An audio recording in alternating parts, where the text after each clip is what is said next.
जय गोगा महाराज। नमस्कार दर्शकों, मैं दशरथ भाई रबारी, ज्योतिष आचार्य, वास्तुशास्त्री, अहमदाबाद गुजरात से आपका स्वागत करता हूं मेरे चैनल में। मेरे चैनल का नाम है जय गोगा एस्ट्रोलॉजी वास्तु। तो दर्शकों, हम जैसे जानते हैं कि आगे का जो एपिसोड हमने बनाया था वो वास्तु की जानकारी के वास्तुशास्त्र की जानकारी ये सीरीज पे हम बना रहे हैं।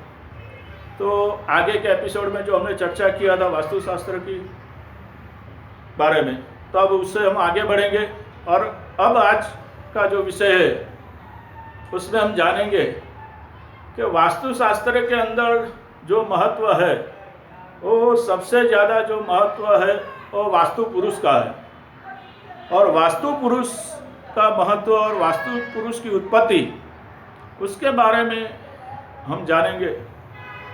तो वास्तु पुरुष की उत्पत्ति के बारे में एक कथा प्रचलित है कि जब शंकर भगवान जो थे वो अंधकासुर नाम का जो राक्षस था उसके साथ युद्ध लड़ रहे थे। और युद्ध लड़ते लड़ते शंकर भगवान के शरीर पे से पसीना गिरा और वो पसीने की बूंद से ये वास्तु पुरुष का जन्म हुआ।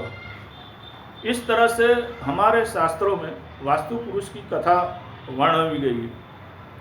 अब देखिए, शंकर भगवान का जुड़ाव वास्तुशास्त्र के साथ हमारे शास्त्रों ने किया है, लेकिन मैं यहाँ पे आपको कहना चाहूँगा कि शंकर भगवान का जो जुड़ाव है वो शायद वास्तुशास्त्र पे नहीं, लेकिन शंकर भगवान का जो जुड़ाव है वो हमारी पूरी पृथ्वी पर है।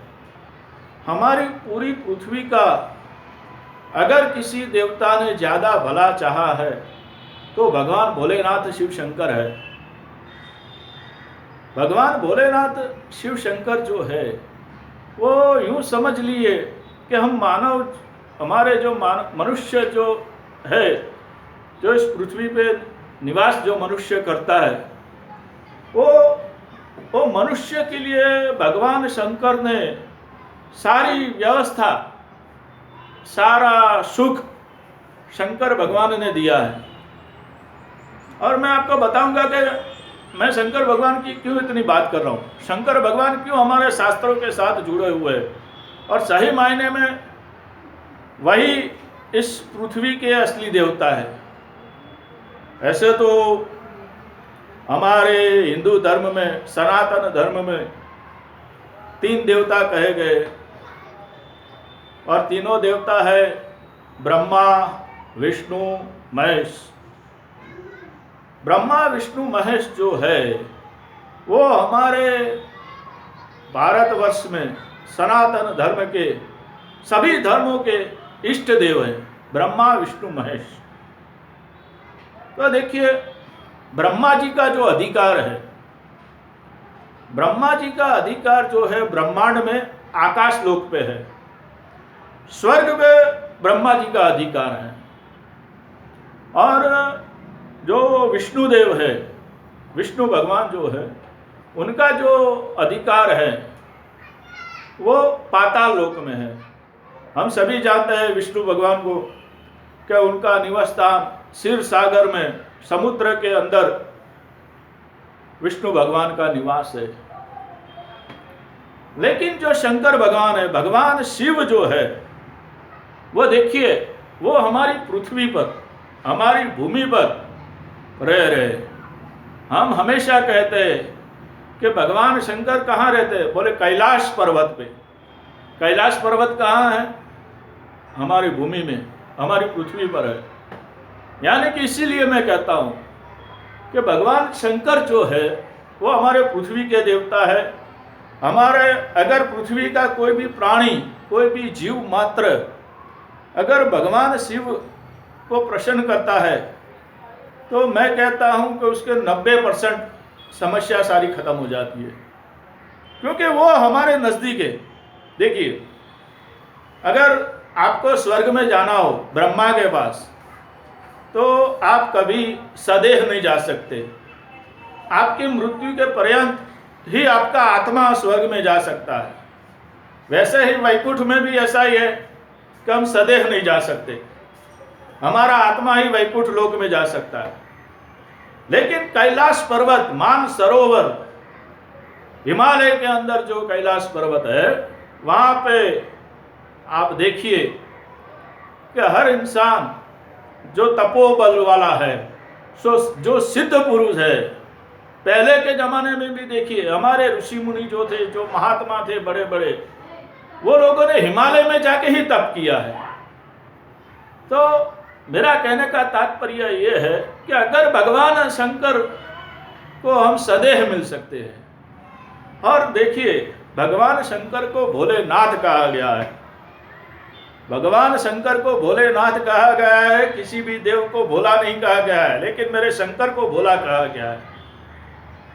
क्योंकि भोला क्या, आजकल कोई इंसान भूल करता है तो हम उसे भोला कहते हैं, और भोलेनाथ ने सभी को वरदान दिया है, चाहे वो इंसान हो, चाहे राक्षस हो, चाहे वो किसी भी धर्म का हो, चाहे किसी भी जाति का हो, लेकिन भोलेनाथ ने हमेशा वरदान दिया है, यानी कि भोले हो गए। भूल करे वो भोले, और मनुष्य ही भूल करता है, देवता से कभी भूल नहीं होती है, भूल हमेशा मनुष्य ही से ही होती है।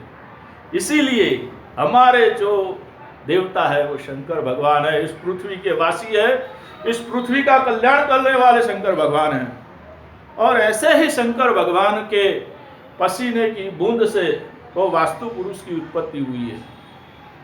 तो ये मैंने आपको जानकारी दी कि शंकर भगवान के बारे में, कि अगर कल्याणकारी कोई पृथ्वी लोक के वासी के लिए कल्याणकारी कोई देव है तो वो शंकर है। देखो अब इसके आगे हम आते हैं कि भगवान शंकर की जब बात चलती है और उनके पसीने से अगर वास्तु पुरुष की उत्पत्ति हुई है, तो उसके आगे हम और भी देखेंगे कि वास्तु के अंदर जो है अग्नि है, पृथ्वी है, वायु है, जल है। अग्नि, पृथ्वी, वायु, जल, ये 5 तत्वों का समन्वय से ही हमारी पृथ्वी चलती है। अगर किसी एक भी चीज का अनबैलेंस हो जाता है, अगर वायु रुक जाए, अगर गर्मी रुक जाए, तो आप समझ सकते हैं, अगर पृथ्वी हिल जाए तो क्या हो सकता है, प्रलय आ जाएगा। अगर आपको जल ना मिले, तो ये जो 5 तत्वों का जो बैलेंस है, जो हमारे घर में होना चाहिए, हमारे बिजनेस की जगह पे होना चाहिए, आप कहीं पे भी रहते हो, कुछ भी करते हो, लेकिन ये 5 तत्व में से अगर एक भी चीज का बैलेंस नहीं होगा तो आपका तन मन कुछ काम नहीं करेगा। तो आगे हम देखते हैं, जैसे हमने बात किया ब्रह्मा विष्णु महेश की,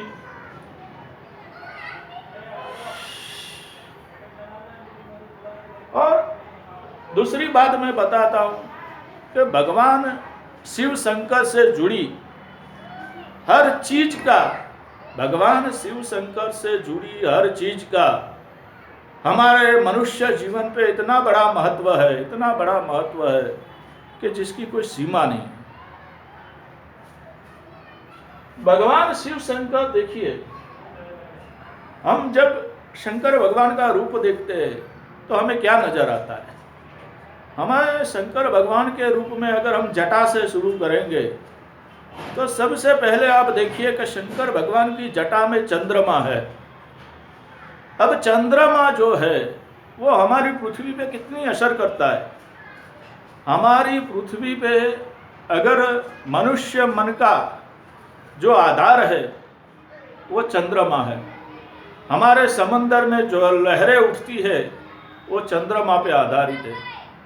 आप देखिए पूनम के दिन, अमास के दिन समंदर में भरती आती है, ओट आती है, तो ये किसके कारण होता है? ये चंद्र के कारण होता है। इंसान का मन दुखी होता है, मन सुखी होता है, वो भी चंद्र के कारण होता है। और ऐसे चंद्र का सिंबल भगवान शंकर की जटा पे है। आप समझ सकते हैं कि मैं किस चीज की बात कर रहा हूँ। ये सारे शब्द ज्योतिष में भी आते हैं, सारे शब्द वास्तुशास्त्र में भी आते हैं, और जो जो भविष्य देखता है वो सारे चंद्र को देखते हैं और चंद्र से ही सारा अनुकरण करते हैं। तो ये, और आप एक बात दूसरी मेरी ध्यान रखना कि पूनम और अमास, ये पृथ्वी में जो इंसान मृत्यु पामता है, मृत्यु जिसकी होती है, तो जब मृत्यु के आंक है कि भाई आज 100 लोग मरे, कल 200 लोग मरे, कभी हम देखते देखते एक साथ 500 लोग आखी दुनिया में मर गए, तो अमास और पूनम के दिन ये मृत्यु का आंक बहुत ज्यादा होगा। आप ये भी जो रिसर्चर्स है तो आप मार्क कर लेना कि ये चीज होती है। तो पहला ही संबोल भगवान शंकर ने उनकी जटा पे चंद्र धारण करके दिया कि हे मनुष्य, तू इस चंद्र की पूजा कर, इस चंद्र को देख। तो वास्तुशास्त्र की जानकारी में हम दूसरी जो बात है वो अगले एपिसोड में करेंगे।